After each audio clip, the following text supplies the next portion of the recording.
What a yeah, it's welcome everybody. Good morning. Oh, it's good to see you. Glad you guys are here. I love to welcome our Boynton campus, by the way, and everyone at Church at Home. And those of you who just got to see that, Freedom Weekend is one of the most powerful things that we get to be a part of this church. And it's so beautiful to see people step into the power of God and the freedom that God has for them. And I always say the same thing at these conferences. It's so great to know that we serve a God that doesn't want to just save us from our sins so we can go to heaven. He actually wants to transform our lives here on earth. And I'm just so proud of this team that is leading this. I think we're over 4,000 plus people that we've kind of walked through in this and then trained thousands of others, 8 or 10 churches, like all over this county and over the world are now doing this as a result of this. And so it is such a beautiful thing to see people go through that journey and deal with some of the issues of their life and walk to what it looks like to be filled with God's presence and spirit and walking in freedom. And it's just amazing. So thank all of you guys that are a part of it. I'm proud of all of you guys that have gone through it. And if you've never gone through it, I want to encourage you in the fall when we launch, do whatever you can to be a part of it. It is such a powerful time with God and a beautiful, beautiful and amazing thing. So, hey, with that being said, I'm really excited about continuing our series just on understanding the power of grace. Like beginning to really comprehend and to begin to understand both the amazing, beautiful grace that God's given you and how to live in that and enjoy that, as well as starting to understand how important it is and powerful it is for us not just to receive grace from God, but to give God's grace to one another. And so we started out this series trying to understand, so what is grace? And the best way we can define this is unmerited, this undeserved acts of favor and gifts. It's generosity. It's not just forgiveness. It's like forgiveness and. It's giving people something they don't deserve. In fact, in many parts of the Bible, the word grace and favor can be used interchangeably.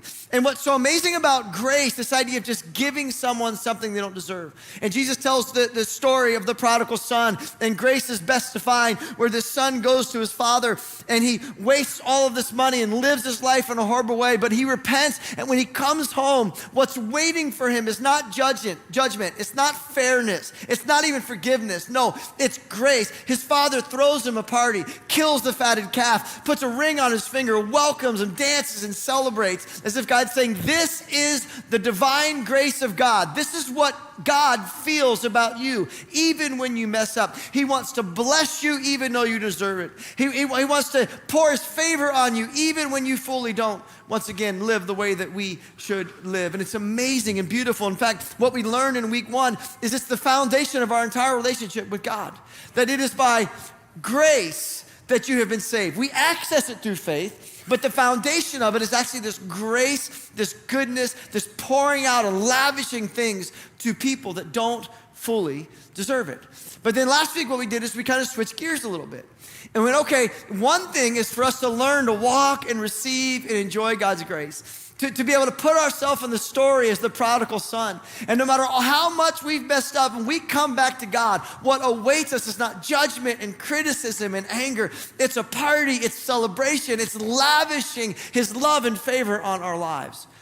But what we looked at last week is the challenge that is going, so what does that look like to actually not just take this from God, but actually give God's grace to other people, to in essence begin to receive it, but also to give it. Because what we looked at is that Jesus taught us that there are some incredibly powerful promises, principles that are connected with grace.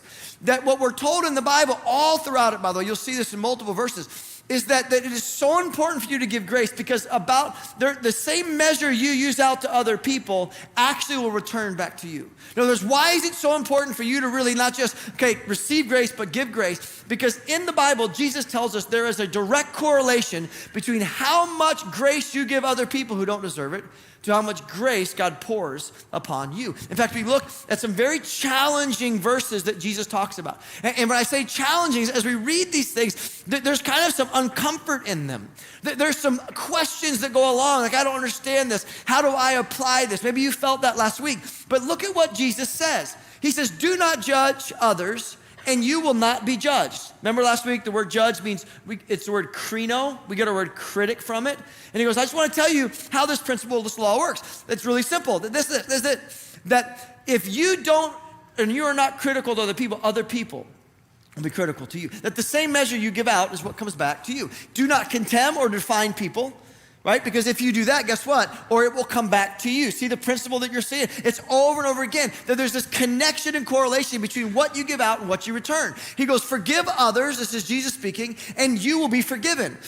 Give, and now we're talking about generosity, right? So give generosity, and you will receive. As what you give, you receive. But here's what I love about this. Not only is it whatever you give out directly comes back to you. No, notice this principle. Because Jesus, not only will it come back to you, but let me show you how what you give out will come back to you. Now notice what we're talking about here. We're talking about being critical or not critical. We're talking about condemning or not condemning. We're talking about forgiveness. We're talking about generosity. In other words, we're talking about giving grace. But notice what Jesus talks about when we give grace out to people. He goes this, give and you'll receive, but your gift will return to you, listen to this, in full, pressed down, shaken together to make room for more, running over and poured into your lap. The amount you give will determine the amount that you get back. And I love this illustration because in the days of Jesus, when you would go to the store to buy grain, they would pour the grain in type of little jar. What Jesus is saying, so imagine for a moment what you did is you poured out a jar of grace to people and then you return. God says, but here's what I'm gonna do.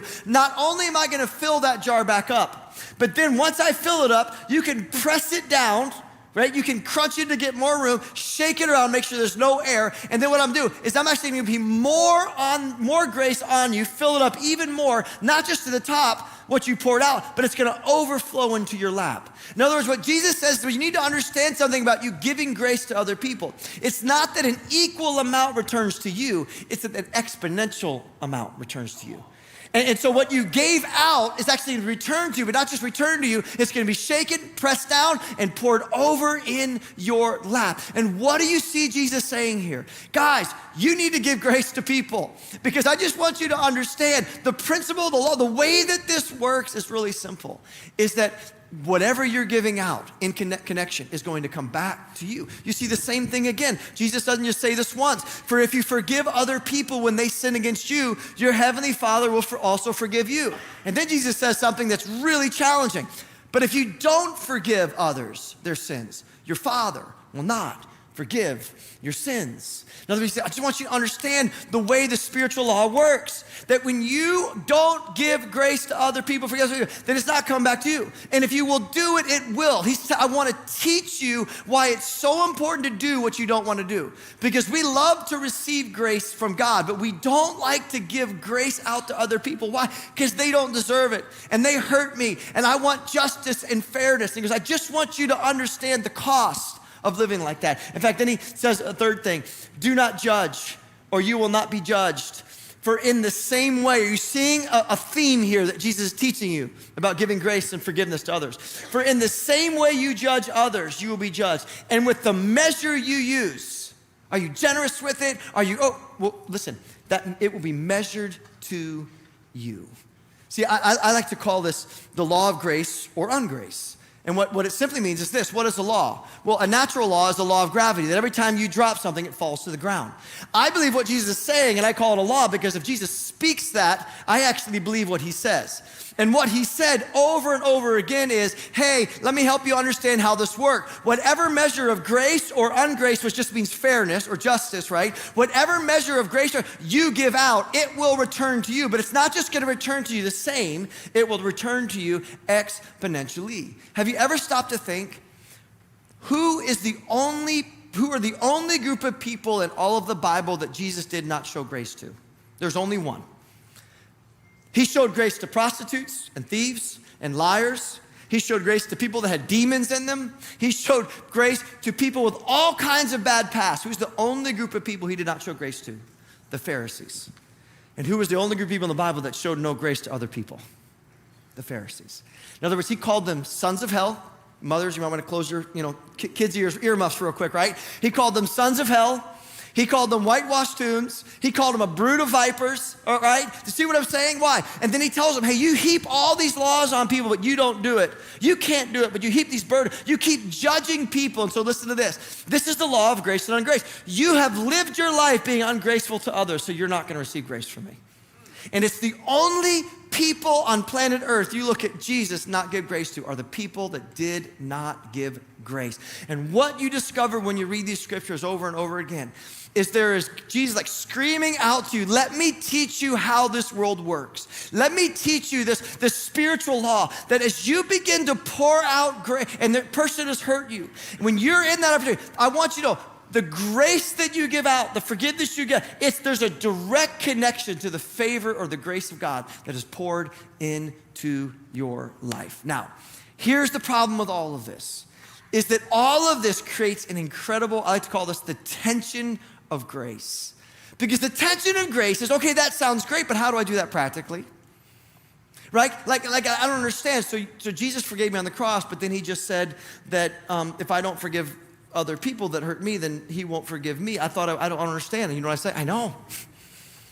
It's confusing. I get it. But what about at work? If I'm supposed to just like give grace, then what do I do? Because if they're not performing, then what happens by giving them so much grace, letting them get away with it, if you will, then it's actually hurting the company and other employees are carrying their weight. And now giving grace to them costs and hurts them. So what do? I know.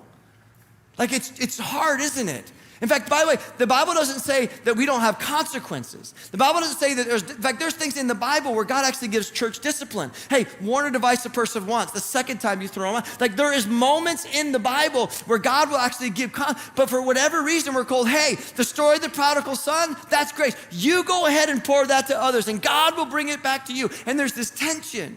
I had a talk with a friend. He's like, well, somebody sue me. What am I supposed to do? Just give, like, you're right? And the answer is, I don't know. Like, I don't know. You know what I'm saying? Like, what I'm saying is that there's this part of us that goes, you're right, that Jesus, you're telling me all these things and I want your grace, but I don't know. It's so complex. And there's a tension that comes with this divine grace when it comes to giving other people. In fact, Jesus makes it worse. Look what else he tells us. This is crazy. He makes it so hard on us. He says, I want you to love your enemies. Wait, I want you to do good to them. Wait, you want me to do good to people that are doing harm to me? That's not fair, is it? Right? I want to do good people that do good to me or do good to people that can't help themselves. You're telling me to do good to people that actually hurt me. Or, hey, lend to them without expecting to be repaid. Yeah, but that's not being good stewards, Jesus. Right? Like I'm responsible for what you've entrusted me. Now you're telling me to give to someone that's a bad investment. Now I'm not being good. See the tension? Like how do I live with that? What do I do with that? And then I love the promise. Look at this. He goes, oh, by the way, I know you're going to feel like a doormat. I know you're going to feel like that doesn't make sense. I know you're going to feel like, but if I live like that, everyone's going to take advantage of me. And what does Jesus say next? Hey, by the way, then your reward from, say that last word. So you mean God's going to see you give grace, and the reward from heaven will be very great. In other words, this is the beautiful, what's called a spiritual law, is when God speaks something into existence, this is the way it works. It doesn't matter what man does. Nothing can stop or break or have God break a promise. And what Jesus is saying is, I know it feels uncomfortable. I know it doesn't feel right. I know it's a tension to resolve, but I'm just telling you something. This is the way it works. And when God sees you give those grace to your enemies, to those people that don't deserve it, what's going to happen is you're going to see a reward or the grace from God poured out into your life. And then he says something else that's crazy. And you will truly be acting as children of the Most High. Oh, wait a minute. When I do what makes me feel uncomfortable, when I give grace to somebody that doesn't deserve it, when I feel like I've been taken advantage of, but when I do that, I'm actually acting most like God because that's the way he treats me. He says, for he is kind to those who are unthankful. And he and the wicked, for you must be compassionate just as your Father is compassionate. See, what's so crazy about this is that Jesus puts us in this world and goes, hey, remember me on the cross saying, hey, Father, forgive them. They don't know what they're doing. And I'm looking out to protect the people that are crucifying me. By the way, Jesus did okay, by the way, sitting at the right hand of the Father. God elevated him, did he not? He figured out a way to go, okay, listen, you give that, I'm giving more grace to you. Like you see this principle all throughout the scripture. It's the same thing. And it puts us in this tension and we go, I want the line. Tell me what I should do in this situation. You know what I say? I don't know. And Jesus never resolves the tension. He never gives us what we want. Okay, if it's this behavior, give him one time. The disciples like, how many times should I forgive someone? Oh, 7 times 70. 490, like you see, what do you say? It's unlimited, but I don't know, but I can't function like that. I know. It's called the tension of grace. And here's what I want to challenge you. If you feel really comfortable and fair in how you've treated someone, it's probably not grace. If you actually feel uncomfortable and I got taken advantage of and this doesn't feel right, it's actually probably more like divine grace. And so here's what I've done in my own life, and I just want to give you an example of this. What I have understood is because of this world and we can't have lawlessness and I don't really understand, it's really hard. How do I deal with this tension of grace when I really want God's grace in my life? And I've just lived by this one principle, and here's what the principle I live by. I'm always going to lean on the side of grace. Meaning I don't always know what the right decision is, but if I think this is fair, then I want to take one step beyond fair. Because then I know at least what I'm doing is I'm leaning on the side of grace and therefore unleashing the grace of God in my life. A perfect example of this, I was thinking of this because many of you guys know I had a bunch of businesses. And one of my business partners and I, we had this business and we were franchising and things were going great. And in the middle of it, or the end of it, I should say, my business partner went like crazy. Like his wife tried to Baker act him crazy. And he caused all this problem in the company. We had to kind of push him out for a season for him to get well. And I had to go in there and fix everything. And it was just a challenging season. And when he finally came back and everything was fine, I realized I don't want to hitch the rest of my financial future and life with someone that really isn't that stable. And so we kind of talked and hey, I want to sell my portion of the company, and then you run with it. Great, I'm going to do my own thing. And we kind of came to terms. It was fine. We came to agreement, shook hands. Here's the amount. Here's what we'll do. Here's the time frame. Great. I need 90 days or whatever to get this money, and we'll get all this contract signed and all stuff like that. And then we came to this agreement, and then all of a sudden it came for the day of signing the contract, where we were going to the deal was going to be closed and we were going to be good. And on the morning of the sale of my portion of the business, he calls me up and he says, hey, listen, I want you to tell you something. I'm going to pay you less than we agreed. And I want you to also know that I made all these changes in my company, started doing things that were illegal, by the way. And he goes, and so I just want you to know that. So you're either going to have to come back in and work and deal with this, or you're going to take less money on the day of the contract. He made all these adjustments in the business, did these things that are illegal. He knew I would never let him do, and put me in that position. Like, you're going to steal money from me that we already agreed upon, or you can hold me accountable and the contract doesn't go through and you stay in the company. And I already made a decision that we'd already moved somewhere else. And it was brutal. And then he threatened to like break my legs and stuff, or he had an uncle in the mafia. He was from Brooklyn, all right? So sorry. And true story, like he's literally like screaming at me, but he's gonna have someone come break my legs and all this stuff. It was really a fun day. And so we went in and I said, I'm not gonna go. I'm just gonna trust the Lord. I'm not gonna worry. I'm not gonna battle this. And so I went that later that day, and we met in the lawyer, and the lawyer signed the papers, and we were all there together signing the papers. And I noticed he was sick, like really sick, like flu. He could barely talk. He was weak. He just was struggling. So we signed the papers, shook hands. I went home, and I was just battling through this guy that just shafted me in such a horrible way. Lots of money, all these things that he had done against me. And it was tough. And I was praying, like, what should I do? And God put it in my heart, like, go make him chicken soup and bring it to him.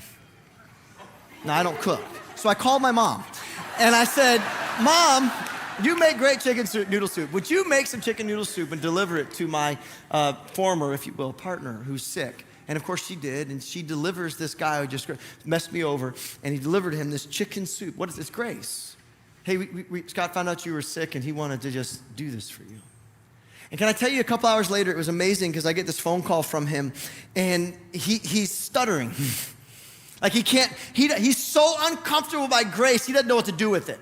And he's like, I just, thank you, I don't know. And because he knows what he did was wrong, he understood what he did, and now all of a sudden he gets grace in return, and he starts stuttering, and he doesn't know how to communicate, and then he ends up saying, I love you, man, and starts to cry, and the same guy that threatened to break my legs is now in tears telling me he loves me a few hours later because he was shown grace.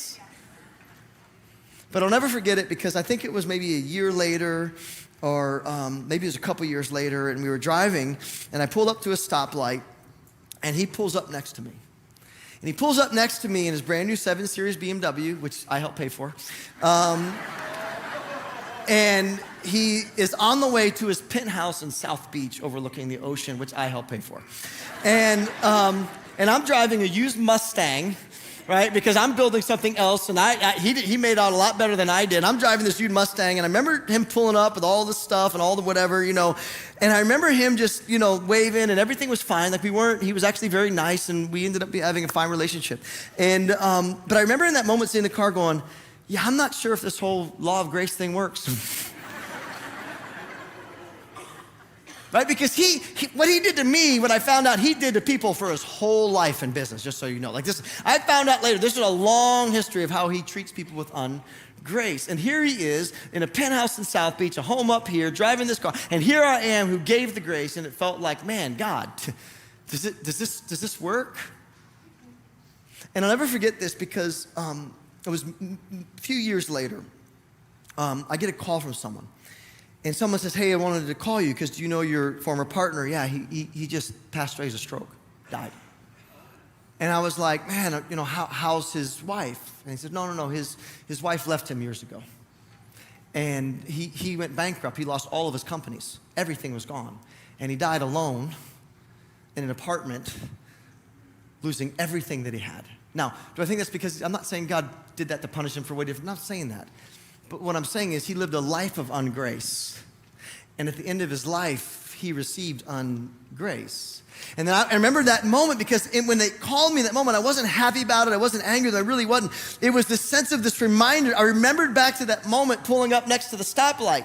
And I remember that moment I started to question, well, God, I did this, and why is his life here or there? And then I'm thinking of my life going, wow, God, you have been so beautiful to me. I am filled with friends and love and family, and you have blessed me in so much. And maybe this whole thing of grace, maybe it actually works. Like maybe, Jesus, you actually meant what you said. And when just like a physical law, there's a spirit. And maybe what God was saying to me in that moment was, Scott, listen, you lived a life of grace and you gave it to people, and look at your life. And he lived this life of ungrace. Not that God didn't love him. I'm not saying that thing. Not that God enjoyed fun. But at the end of the result, what happened is the exact same law or principle that Jesus said would happen. Is the same measure of grace that you've given out will be poured back into your lap, pressed down and shaken together, because there is this unbreakable spiritual law, this spiritual principle, where the grace that you give is the grace that you receive. And so I've always lived by the principle. How can I lean on the side of grace? Because I want to unleash God's grace when it comes to my life. So here's my challenge to you with attention of grace to other people. Read those verses I just told you, Luke 6, Matthew 18. Read those verses the next time you battle and struggle, as you begin to wrestle with what does it look like to be like your Father in heaven and to give this undeserved divine grace to people that don't deserve it. And watch how the reward from heaven, God begins to pour out his grace in your life. Now what I want to do is I want to shift gears. And I'm going to shift gears to go, okay, now that everyone is confused and doesn't know what to do and is battling with all these things, what I want to do now is begin to answer the question, so how do I do it? Like, how did you make chicken soup for someone that just stole that from you and did those things for you?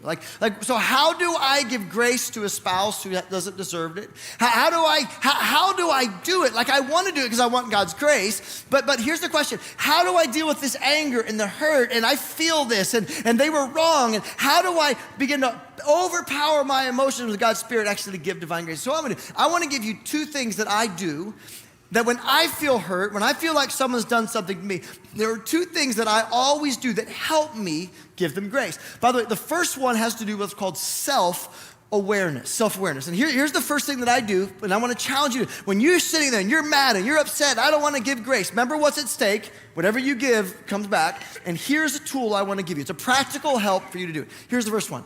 See your need for God's grace, not just their need of your grace.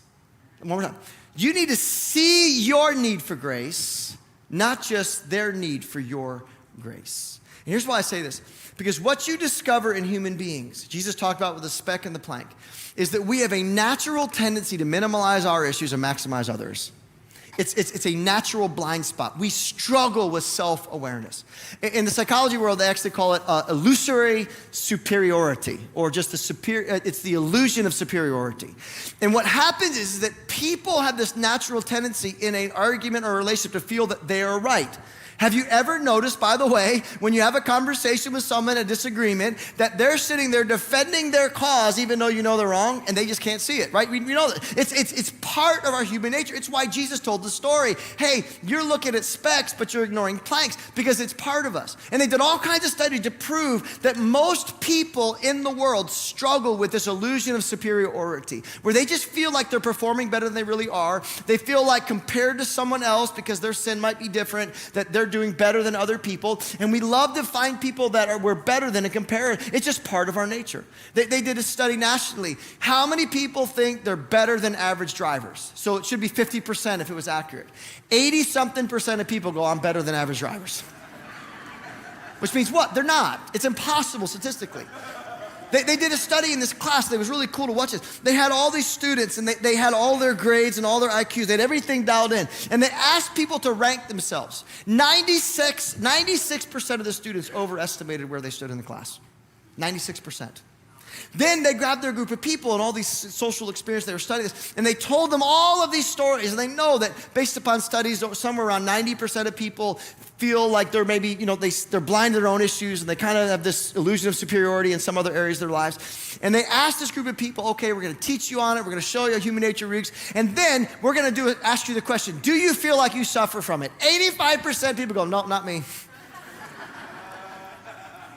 Dale Carnegie did a study in Howard Win Friends with People, and most people in prison, I forget the exact number, 60-70% realize they're there, but they shouldn't be there, it's not their fault.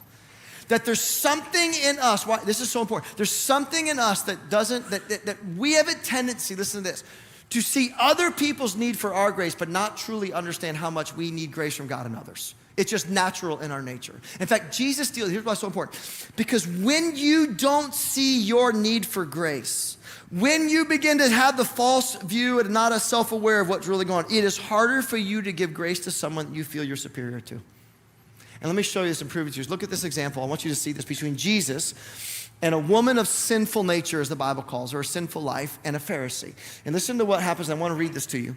So when one of the Pharisees, remember Pharisees, right? They followed all these laws and rules. They thought they were righteous. They refused to give grace to people, right? That's constantly, they were judging they judged Jesus, they judged everyone. So when one of these Pharisees invited Jesus to have dinner with him, he went to the Pharisee's house and he reclined at the table. A woman in that town who lived a sinful life. So her sin was obvious to the people around them. So what she was doing, everyone knew she had a bad reputation. So the woman in that town who lived a sinful life learned that Jesus was eating at the Pharisee's house. So she came there with an alabaster jar of perfume, something of great value. Now notice this, so what is grace, right? Grace isn't always forgiveness. Jesus doesn't need forgiveness. Grace is just lavishing all these gifts upon someone in some way. So what does she do? She's just pouring out the stuff on Jesus. As she stood behind him at his feet, weeping. Why is she weeping? She's repenting, right? She's acknowledging, I'm wrong. I've made bad decisions in my life. I've earned my reputation. She began to wet his feet with her tears. Then she wiped them with her hair, and she kissed and poured perfume on them. What is she doing? She's sorry. She's seeing, she's self-aware of her need for grace, and she's pouring out everything onto Jesus as a result of her gratitude for his grace. Look at this. So when the Pharisee, though, who had invited him in, saw this, he said to himself, if this man were a prophet, he would know who is touching him and what kind of woman that she is a sinner. Isn't it interesting that a Pharisee who doesn't give grace to other people, okay, right? So you have one person who doesn't see their weaknesses, begins to think they're self-righteous, but notice how hard it is for that Pharisee to give grace to someone else because he does not see his own sin. Now, Jesus continues. Jesus sees his heart. He reads his mind. Jesus answered him, Simon, I have something to tell you. He says, tell me, teacher. 2 people owed money to a certain moneylender. One owed him 500 denarii. A denarii is about a day's wages. So what, almost 2 years, more than a year and a half of work. Owed to the moneylender. Another one owed him, and the other one was 50 days of work. But neither of them had the money to pay them back. So he forgave both the debts. So one owed, whatever it is, a year and a half, a little more than that. One owed 50 days. So very big different debt. Now notice what Jesus says. He says, so which one of them will love him more? Like, which one's gonna feel more grateful and more just like, I'm in their debt. I just wanna do anything for you. Like, I feel so, like I got what I didn't deserve. I got so much grace that I didn't deserve. He says, so listen, which one will love the person more? So I replied, simple. I suppose the one who had the bigger debt forgiven.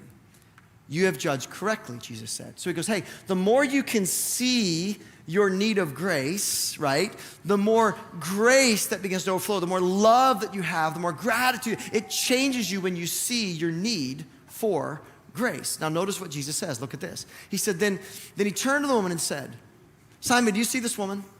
I came into your house and you did not give me any water for my feet. But she wet my feet with your tears. Remember, Simon can't see his issue. And she wiped them with her hair. You didn't give me a kiss. But this woman, from the time I entered, has not stopped kissing my feet. You did not put oil on my head, but she has poured this perfume on my feet. She sees her need, and as a result, she's pouring out. It's just, I've got this grace from Jesus. I just want to keep giving and giving and giving. He doesn't see his need. Now look at this. Look at what he says. Therefore, I tell you, her many sins have been forgiven, as her great love has shown. Here's a statement I want you to see. But whoever has been forgiven little, loves little. Now here's what I want you to see. It's easy to look at this story and a lot of people go, yeah, it's simple. One's a Pharisee, is a righteous person. The other one's a sinner. So the sinner obviously is going to have more empathy towards people and feel that grace, but the people that's good doesn't really do it. But here's the question we miss in all this. Which one was the greater sinner? Who did Jesus actually rebuke more? The Pharisees or people like this woman? The Pharisees. See, the reality is the Pharisees just struggle with different sin. They didn't struggle with all those external things in public, but you know what Jesus said? They struggle with pride. They struggle with jealousy. By the way, God opposes the proud and gives grace to the humble, right? They struggle with greed and pride. They struggle with all of these things. And Jesus is looking at them going, you're so prideful. You're so arrogant. You're like the children of the devil. And yet here's the reality. What happens? What happens is that it's not that the Pharisee didn't sin. It's not the story of a righteous person and a sinner. It's actually the story of two sinners. Just one is not self-aware of his sin. And his inability to see his own sin, to live in the illusion of superiority because her sin is different than my sin, therefore she is worse than me, is now because he can't really see his need for grace. What happened is he can't really give it out.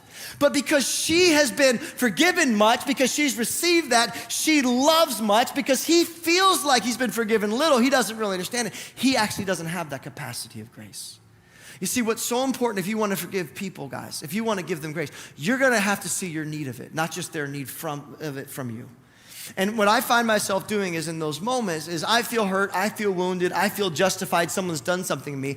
I will deal with that anger, and what I've got to do is, okay, if I want to give grace because I want God's grace to come to me, I've got to start looking at myself, not feeling I'm better than them, but maybe that I just have different struggles than them. And so I'll start reminding myself, Scott, remember the time you messed up then? Remember that time when you got that wrong? Remember that time you did this? Remember that time when you were this? Remember that time? And I'll list out all the times I failed to God. It's a long list, by the way. And I'll go through all of these things. What am I doing? What I'm doing is actually going, hey, I'm no different than them.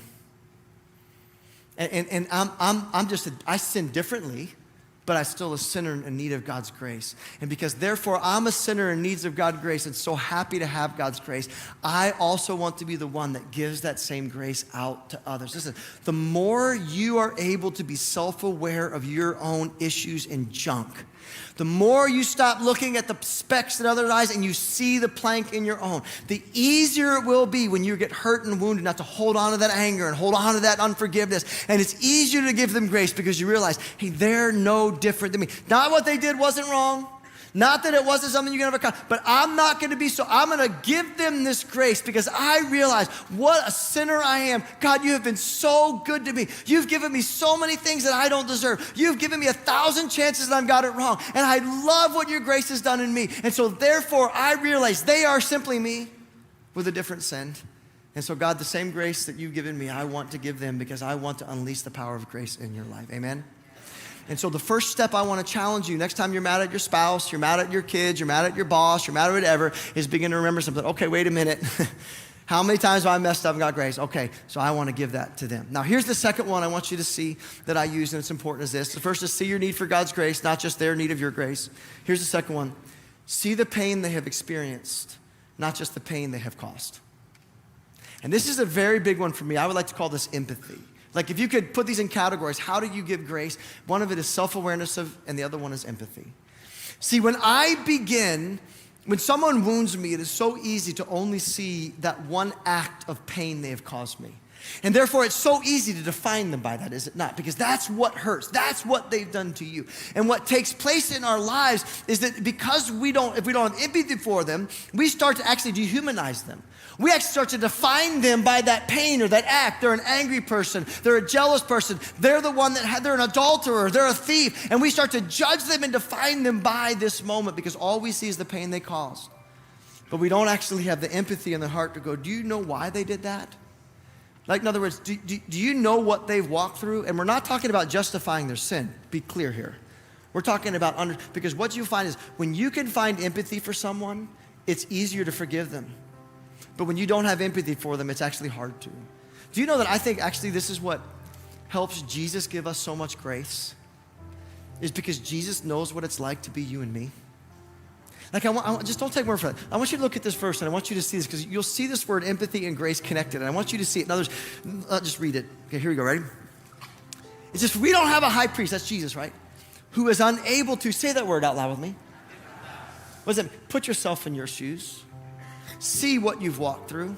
Understand the struggles and the brutality of what it means to be human and hurt and wounded. He goes, I want you to, you don't just have a high priest who's unable to empathize with our weakness. But we have one who has been tempted in every way, just as we are. Yet he did not sin. What am I saying? Where does that empathy come from? See, Jesus knows what it's like to be you. He knows what it's like to hold his mother when her husband Joseph died and probably had 1,000 questions that Jesus didn't answer. And maybe he couldn't answer at that time. I don't know. Like he knows what that's like. He knows what it's like to be looked at and treated lowly because of his race. He was a slave of the Roman Empire. He knows what it's like to be lied about. He knows what it's like to be betrayed. He knows what it's like to have his closest friends stab him in the back, like literally. Like one of them, Judas, sold him for 30 pieces. But Peter, you see in the story, here he is. He's actually going to die for Peter on the cross, like to save Peter as an act of love and sacrifice. And as he is there on this journey, it says he turns and sees, and there's Peter cursing and calling down curses to actually say, I don't have anything to do with Jesus. See, he knows what it's like to be betrayed, hurt, wounded, impoverished, slaved, looked down. He knows what it's like to be hungry. He knows what it's like to be tempted by the enemy. He knows what it's like to have anxiety. He sweat blood.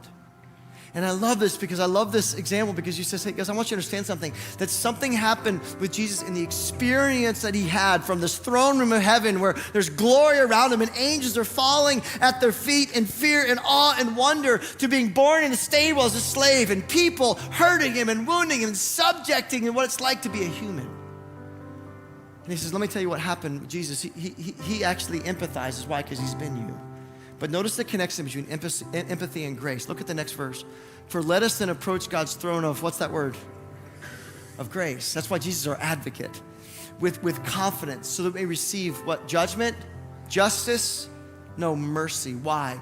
And we can find grace to help us in our time of need. Jesus is like, I know what it's like to be you. And I know how hard it is to be human. And that's why you can come to my throne with this confidence that you're the prodigal son that's gonna receive the party and the ring, even though you've done those things wrong. And no, Jesus never sinned, but he knows how hard it is to be human. Can I tell you something? When you can find empathy for the person that wrongs you, it is so much easier to give them grace. I remember this because many, many years ago, there was a person that worked for me that really started to say a bunch of things that weren't true about me.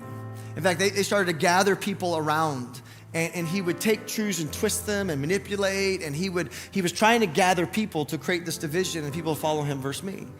And it was really tough because he was a friend. We had gone on vacations together. We had done things. We had been, and I find out through someone else and actually through a lot of circumstances what he was doing behind the scenes, and it was really brutal.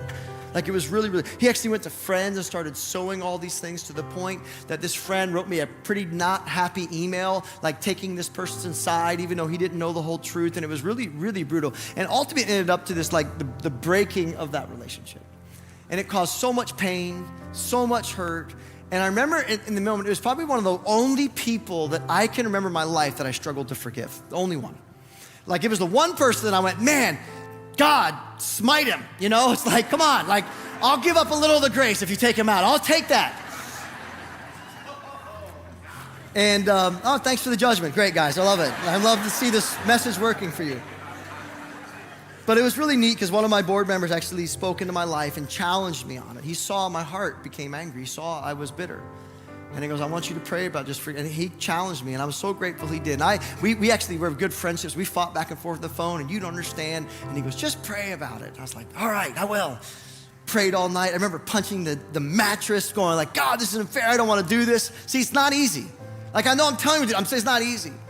But the next morning, I made the decision, God, I'll surrender and I'll obey. And I did. And I remember just walking through this going, forgiveness wasn't easy after all this person done. But then I remembered a conversation that was so helpful that he had with me, this guy that had hurt me. And I remember him saying that he was a pastor of a church at one point, and that his own mom and dad wouldn't even go to his church even though they lived a few minutes away. And I thought to myself, what that must have felt like to be rejected by your own mom and dad. Like, I don't know what that would be like. My parents were here from day one when it was awful. This place was horrible. I was a horrible teacher. My mom and dad are cheering on the front row. They're driving stuff. They're setting up, tearing down. They're like whatever I could support you, even though you're awful what you do, we still love you. And his parents wouldn't even show up at the door. I remember him telling me the story of what it was like to go bankrupt and lose his business. And then eventually they closed his church. And all of a sudden, there was this moment in my heart where I started going, man, it doesn't make right what he did. But man, how much rejection and pain did he? It makes sense why maybe he wanted to bring me down a little bit to make him feel himself a little bit better. It makes a little more sense where this insecurity came from, where all this pain that he put in my life, and I'm not saying he was right. I'm not saying this person doesn't even ministry anymore. I'm not saying it was right. I'm not saying, what I'm saying is when I got to the point of my life where I wasn't angry with him, I saw his pain and I went, oh my goodness, I can't imagine what this poor guy has gone through, and the rejection and the failure and the struggle. And here all he was trying to feel good about himself. And once I could have empathy for him, you know what it was? It was easy to forgive him. I can give him grace. No, I'm good. Like it was over. It was so powerful. We had someone else that I know is a friend that struggles with addiction, but this person lost a child. And someone was making a comment about it, and I'm going, hey, listen, I'm not saying what he's doing is right. What I'm saying is, you walk in his shoes and tell me where you are. See, there's something in our hearts, like Jesus, like, hey, you know what I'm gonna do? I'm gonna come be one of them. I'm gonna walk in their shoes to go harder so I can be their advocate. They can come to my throne of grace. I know how hard it is. And yet so often in our lives, what happens is we only see the pain they've caused us and we don't see the pain they've experienced. And so what I ask myself always when I'm in that moment, I don't wanna forgive, I just go, okay, Lord, help me. Help me see the source of that. Like what is the reason behind what they've done? And oh, look at and when I'm telling you something, it's so much easier to give grace. Hurting people hurt people. And when you can do that, you're not justifying their behaviors. What you're doing, you're helping them. In fact, so just remember, so when you find yourself with grace, see your need for God's grace, not just their need for your grace. See the pain they've experienced, not just the pain they have caused. And I'm telling you something, remember that whatever grace you give out is the grace that returns. See, as I was, I'm going to close with this. In many ways, this series came from this. That I was thinking a lot recently about my fire of the house. Some of you don't know, I had a house burned down over Christmas, and it was like almost all the things that we have were gone, no insurance. It was a big setback, a challenge for us.